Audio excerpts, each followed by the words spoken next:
everybody, welcome back to Nurse Strong. I'm your host Alicia, and Nikki is feeling a little under the weather today, so she skipped out on us. But I have my friends. Well, she's behind the camera. She's participating in the best capacity. She's been our engineer today. She's just not actually very good at it. Mm-hmm. And so this is Tiera. Tiera is also a nurse. Hello. Tell us a little bit about yourself, Tiera. Let's see. I've been a nurse for 4 years. Graduated in May 2016. Spent most of my career at the bedside, but I've done a lot of stuff in nursing. And most recently, I was a travel nurse. Okay. So you was a travel nurse, but you've been a travel nurse at a real particular time in the world right now. So you went to San Diego? Yes. So actually my first nursing assignment wasn't in San Diego. So COVID hit what, February? Your eyelashes real cute. I did them myself. Okay. Yeah, YouTube. So COVID hit like February, March, right? Mm-hmm. Of 2020. And I was already not feeling my job anyway. So when, like short staff and not having no supplies and all the things that came with COVID that everybody pretty much experienced, one of the things that popped up was that nurses were leaving and going to the high COVID areas and making a lot of money. Mm-hmm. That was like a big thing in our, I mean, I'm pretty sure you heard of it, right? Yeah. Like nurses making buku money like $5,000 a week. Is that true? Yeah. Like, I ain't trying to be all in your business, but were they really paying? Yeah, I made good money on my last contract, and those were real numbers that people were making, but what they don't say is the amount of hours they worked and the environment they were in. A lot of the people who had like $6,000-$7,000 a week contracts, they're probably working, 48-hour work weeks, 56-hour work weeks, and they were in that demand, and that most of them were doing at the beginning. You're not going to see a contract like that now, where October 2020, you're not going to see the numbers like you did in February, March. But when those numbers started popping up, that's when I was like, well, damn, if I'm going to be working short-staffed and underpaid and in this and shit anyways, I might as well make as much money as I can. Right, so you was working a regular full-time job, yep. And you quit your job? Yep. Well, I quit my primary job. So I have been with the same company for 4 years. And when I decided I was going to do nursing, or quit and do travel nursing, I quit my primary job as an ICU nurse, but I kept my PRN position with the same company. So how did you like working, traveling, and then I also understand they were like a unionized hospital. How'd you like that versus your normal bedside regular nursing? Well, let's get one thing straight. When you're travel nursing, you are employed by the travel agency. You're not employed by the company that you're going to take that assignment or that contract with. So whatever perks or pros or cons that you think is affiliated with unions, per se, is not really relevant to you as a travel nurse. In the sense that it won't make a difference on your position, but it plays a part in how they treat their travel nurses. Like, her at the bedside, like, patients having, nurses having, like, good patient ratios or bad patient ratios, high patient ratios, and how in certain places that, there's laws and stuff to implement that. So here in Georgia, we don't really have that. None. But in California, and the contract I took was with Kaiser Permanente, but in California, in that region, remember it's regional. Unions are regional. It's based off of wherever you're at, because there's Kaiser Permanente in Georgia, and there's no unions in Georgia. You get what I'm saying? Right. So. So they treat their nurses one way in California, then they come in here. But unions it's very complex because people don't realize anybody can start a union. And then you don't have to be a nurse to start one. You don't have to. It could be for the whole company. So if somebody came in and said, and it only has to be 51% of the employees that agree. The union is a company that is employed by your union fees that come out of your check, and they advocate on your behalf, and the law says it's okay. So, yeah. But 51% of the employees, majority, have to say, okay, I want a union. But it's complex because a lot of nurses and stuff don't know about it. But California being, more of a progressive state, where people tend to be more aware that they did have unions and their nurses were protected, but I wasn't protected. But so you said they also had ratio laws. So how many patients would you have? The laws I can't speak for, but I can say my experience, and typically it's on a regular med-surg floor, 4-1. 4-1? I didn't have more than 4 patients at a time. How many have you had at a time in your life, like in your career? Because I've had a lot more. Yeah. 6 at the most. And they don't even consider the acuity of the patient. Right. So you can have 3 total, you know what I'm saying? 3 and total cares. Think about the region, too. I was in California. These people are a lot healthier. We're in Georgia. I mean, so what? People like they catfish and grits. You know what I mean? Out here. What's wrong with catfish and grits? I'm just saying. Because I felt like that was like more of a southern, like, because you ain't from the South. I mean. So when you say that, I felt a little offended. I mean, I'm just saying people like it. I like it. Oh, okay. I love it. But it's killing us. That's true. And it's not.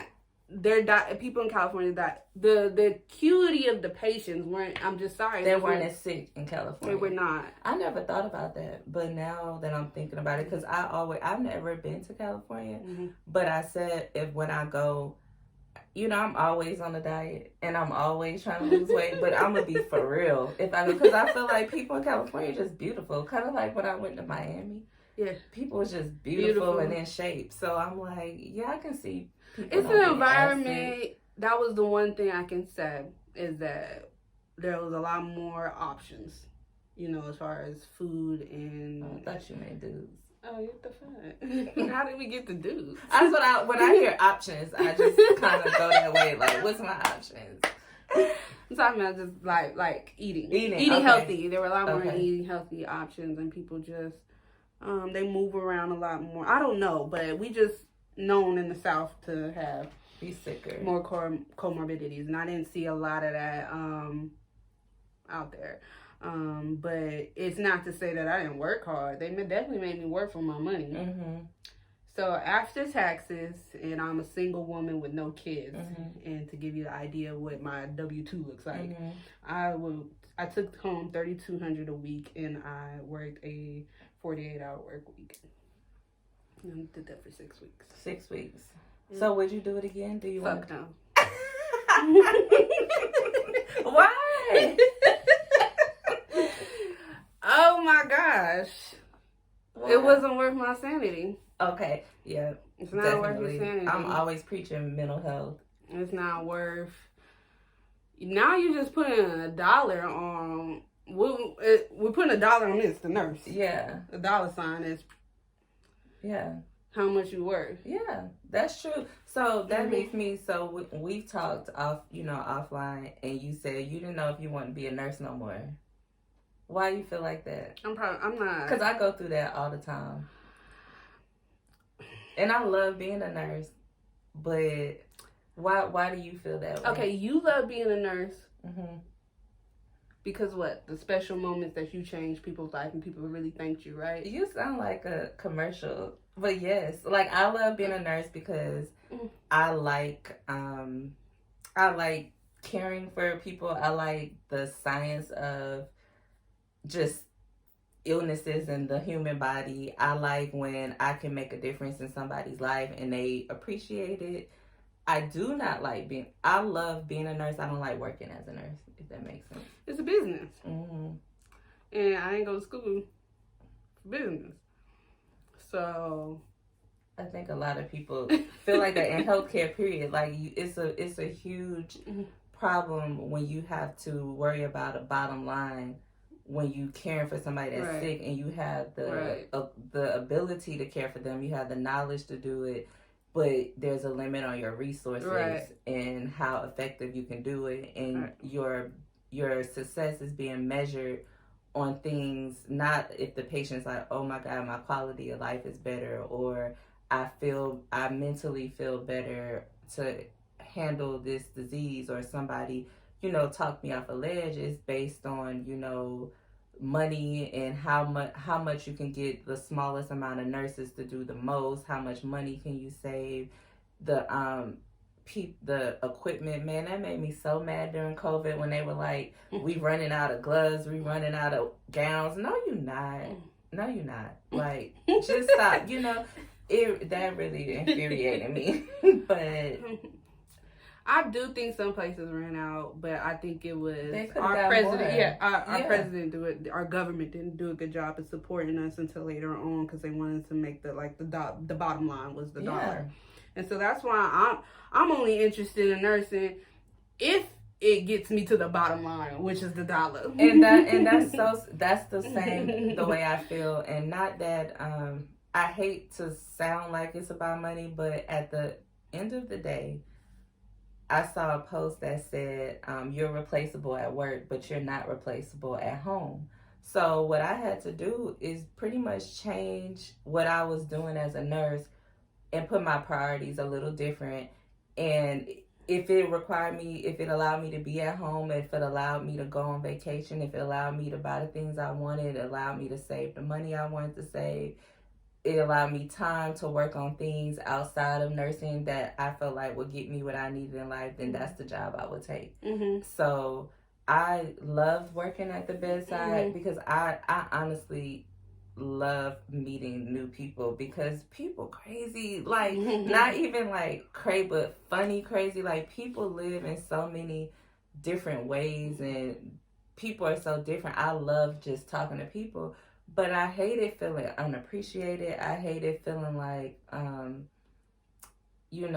take all these patients, overworked, not cared for, talked to any kind of way, not respected. Like, those are a very hostile environment. Yeah. Mm-hmm. And that's what I had experienced it pretty much my whole nursing career. Mm-hmm. But when COVID hit, I was working downtown Atlanta. I was going to ask you about that. We won't say the hospital's name. But I was in the ICU, and I was pretty much like 8 months into it, of being in the ICU. I'm on my own now. And it was, I have to admit, it's good things about the company that you and I work for, is that they did a good job with the training and the amount of time that they gave us, and they sent us to classes once a week. And I think in total, my orientation was like 18-week process. So I started in August or July, and I didn't finish till December. So, and then COVID hits in March. So I'm still fairly new. I'm a nurse. I've been a nurse for several years, but I'm still fairly new in the ICU. And, I'm still adjusting to the population now I'm dealing with. I'm in downtown Atlanta. These people are impoverished. They're underserved. It was underinsured. It was terrible to see suburban hospital where you seen that they had resources, and then go downtown and seeing that where it's like they were strategically putting their money where they wanted to put it. It's not that it didn't exist. It's where they wanted to put it. So COVID hits. I'm already unappreciated. I'm already wore out. I'm tired of seeing these doctors treat these patients as less than. And frankly, sometimes I'm tired of these patients feeling like entitled. Like, they want to get their ass up and do something different. Yeah. So I'm dealing with this. This is systematic now. Now we're talking about something that's beyond my control. And it's a hostile working environment. It stressed me out to the point where I had to take FMLA. I took 2 weeks off of work for severe depression. Yeah. And when I went back, I put in my 2 weeks notice, and I said I'm going to do travel nursing. I still hated that shit too. Yeah. But it is draining. Like, we talked about, on a previous show, should nurses be provided like mandatory therapy? Right. And it is very draining. And that's one reason I love this platform, because I want nurses to be able to come on and tell our story, not just necessarily be negative and downgrade nurses, because I think nurses love being nurses. I think when you are a nurse, it's a huge part of who you are. You're a nurse when you're not at work. You're a nurse, you're always nurturing and caring, forever learning, forever trying to figure something out. I honestly feel like because I'm a nurse, I can figure anything out. If I need to put something together, I'm like, let me look at this, because I feel like I have those tools. That's the way I think. But it's draining. It's so hard when you see people not getting what they need, and not just the patients but the employees. Like, there's been times where I've taken off work when I woke up and said, I can't do it today. Or what about all the nurses? I was walking down the hallway the other day, and I saw this nurse, and she was an older lady, and she had, was gray hair, and I'm looking at her like, dang, you were a little, I would have thought she would have been retired by then.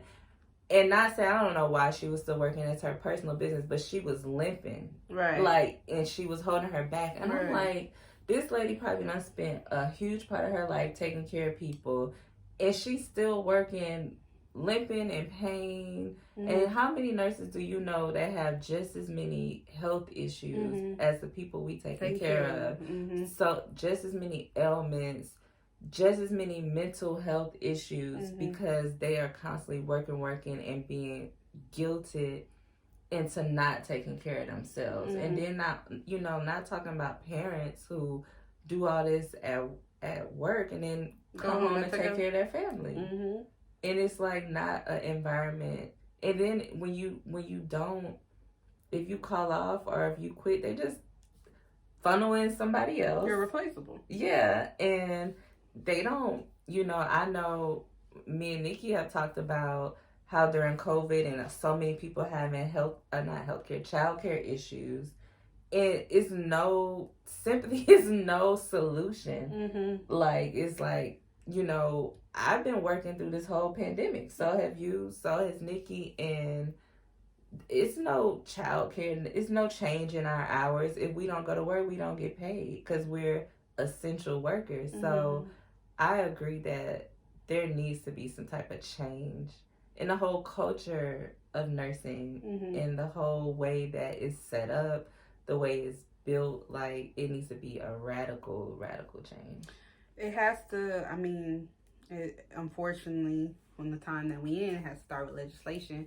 We as nurses have to get more involved, and it seems so taxing because the times in which we're fast paced and we have easy access information, and how legislation works and how law works, it just doesn't coincide with our lifestyles. But in order for us to actually make change, we have to show up to those things. And we're experiencing that now in all facets of life, and it all ties into each other right now. And that's the biggest thing I learned in 2020, and which is why I haven't been back to work since early September. Is that, I have to, the self-care, and I have to find out what's important and what makes me happy, and why do I need to always be chasing something? For especially with us nurses, we always, you gotta go back to school. And you gotta do this, and what are you about to do now? And you're gonna get another certificate. And, you gotta get another promotion. Right. Another promotion. And the reality is, at some point, it's a cap off. You're gonna make so much as a bedside RN or whatever. You now have to take ownership into your life to be entrepreneurial, that spirit, if you want to live those big dreams, because nursing is, to be totally honest, it caps off your dreams and goals. It puts you in a box. And we need to start using nursing to put us outside of the box. I agree. Been the biggest thing for me in 2020 is like, how can I use this now? What my mom said. When I finished me and my mom very close. And then I called her plenty of times in my contract in San Diego. I was working 48-hour work weeks. That's 12-hour shifts. I'm working at night. I'm a travel nurse, so they're giving me the admissions. I didn't have high patient loads, but they move patients out because these patients aren't as sick. They don't need to be here 3, 4, 5, 6, 7 days. And they're moving these patients out. They're moving patients around. Some of these nurses are on 8-hour shifts because of the union. Mm-hmm. So then that puts me as the travel nurse to replace and be. So I got floated halfway through shifts sometimes. Mm-hmm. You ever experienced that before? Mm-hmm. I hated it. I mean, but I'm doing it nightly because that's what I'm here for. Because I'm here to serve them. I don't get them union perks. That's what I wanted to make clear early on in the middle of the beginning of the podcast is that for nurses who are unionized, it can be perks. They are protected. They can say, "Fuck this, I'm having a bad day," and they probably still gonna have they're probably gonna come back to work tomorrow. The union's gonna say, but I can't do that because I'm not employed by it. I'm not employed by Kaiser Permanente. I'm employed by whatever agency that I'm at. And so those unions don't apply to me. So I call my mom pretty much every night saying, F this contract. I don't care how much money it is. I'm ready to go back home to Atlanta. I ain't do this. I'm tired. My back hurt. And, I'm like, I'm ready to quit nursing. And, my mom was like, it's okay, Tiera. It's okay. She said, it's okay to reinvent yourself. Yeah. And it's okay to reinvent yourself again and again and again. I totally agree with that. I feel like if it's something, and one thing about nursing though, I do like is there are different things you can do. So if you're tired of a certain type of nursing, you can go into different areas. But I do understand that pressure of always feeling like you gotta do more, you gotta go back to school, you gotta get that certificate. You do not. You do not. And then you're still a great nurse. And what I wanted to say to you is it kind of saddens me because usually people who feel that burnout are really good nurses. Like I think you're a very good nurse. So it's sad to hear that you don't want to do it anymore. You know what I'm saying? Because we need good nurses, but I felt the same way. I had to change the type of work I was doing, and that comes with backlash as well. But you have to do what is best Let's for talk you. about the backlash because that's been the biggest fear as a woman that I had to overcome in 2020 is making my own damn decisions and not caring what everybody else thinks about. That's a whole episode. We gotta come back and talk because that's what I'm going through right now. Like truly not giving a damn is a whole transition you have to make. Like you might think you don't, but you do. But when you really decide that you are only living your life for you, man, the people start falling away. You get less friends. Things change. You find yourself alone. Man, that's a whole. We gotta talk about that. Things change. And nobody wants to be uncomfortable. But the backlash, yes, that was that's something I'm still going through right now. Of like, okay. And some of it's me, some of it's idealistic that I felt like this had to be the nurse. I was supposed to be at the best. I was supposed to be the hero. I was supposed to be doing blood transfusions, starting 90s, and doing chest compressions and saving lives. But that's true. Like, and then when you don't want to do it, you gotta hear what. So what do you do? I'm a dialysis nurse. I'm a home health nurse. I did dialysis. No, I mean it's just not the same respect. But though. You are right. You don't get the same because respect. I think I said this before. When I started off, I didn't start off at the bedside. I went to the bedside, and especially like older nurses, but it's different generations. Right. Like, I know I'm a millennial. I think we millennials because I know you a little younger than me. Okay, we're still millennials. So we we work smart. Other generations have that hard work. Like it's a pride to break your back. Yeah, like girl, I'm a single woman. I need this back. Like I need this back. Right. Like I don't want to go on vacation. I can't climb mountains when I'm old. I'm trying to climb mountains right now. I'm not trying to get my knee replaced at 45, 50 because that's the road y'all heading. I think let's talk about that. Them old school nurses. You have to really make decisions for yourself and not be swayed by what other people, because it's different circumstances, different times. We have several examples of that, not even in nursing. Like just as a woman, I think about, dang, I'm a mother. I struggle with having a career and cooking and, having a home cooked meal every day and getting my daughter what she needs. And doing the laundry. And cleaning the bathroom. Well, I can do the laundry. I can't fold the laundry. The laundry don't get folded. Right. So I guilt myself about that. But I'm like, you know what?